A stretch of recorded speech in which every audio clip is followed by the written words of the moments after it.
കള്ളക്കടൽ പ്രതിഭാസത്തിന്റെ ഭാഗമായി കേരള തമിഴ്നാട് തീരങ്ങളിൽ 1 മീറ്റർ വരെ ഉയർന്ന തിരമാലയ്ക്കും കടലാക്രമണത്തിനും സാധ്യത. മത്സ്യത്തൊഴിലാളികളും തീരദേശവാസികളും ജാഗ്രത പാലിക്കണമെന്നും മത്സ്യബന്ധന ബോട്ടുകളും വള്ളങ്ങളും ഹാർബറിൽ സുരക്ഷിതമായി കെട്ടിയിട്ട് സൂക്ഷിക്കണമെന്നും ബീച്ചിലേക്കുള്ള യാത്രകളും കടലിറങ്ങിയുള്ള വിനോദങ്ങളും പൂർണ്ണമായും ഒഴിവാക്കണമെന്നും അറിയിച്ചു. ഈ സമയത്തെ ചെറിയ വള്ളങ്ങളും ബോട്ടുകളും കടലിൽ ഇറക്കുന്നത് ഒഴിവാക്കണമെന്നും മുന്നറിയിപ്പ് പിൻവലിക്കുന്നതുവരെ ബീച്ചുകൾ കേന്ദ്രീകരിച്ചുള്ള വിനോദസഞ്ചാരം ഉൾപ്പെടെയുള്ള എല്ലാ പ്രവർത്തനങ്ങളിലും ശ്രദ്ധ പുലർത്തണമെന്നും അറിയിച്ചു. ജനുവരി 27 മുതൽ ഗ്രീക്ക് ദ്വീപുകളായ സന്റോറിനി, അമോർഗോസ് എന്നിവിടങ്ങളിൽ 1200-ലധികം ഭൂകമ്പങ്ങൾ റിപ്പോർട്ട് ചെയ്തു. ചുറ്റിലുമുള്ള കടലിൽ നൂറുകണക്കിന് ചെറു ഭൂകമ്പങ്ങളും റിപ്പോർട്ട് ചെയ്തു.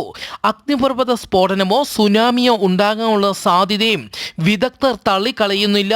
ഇതുവരെ ഇവിടങ്ങളിൽ നിന്ന് 10,000 പേരെ ഒഴിപ്പിച്ചു.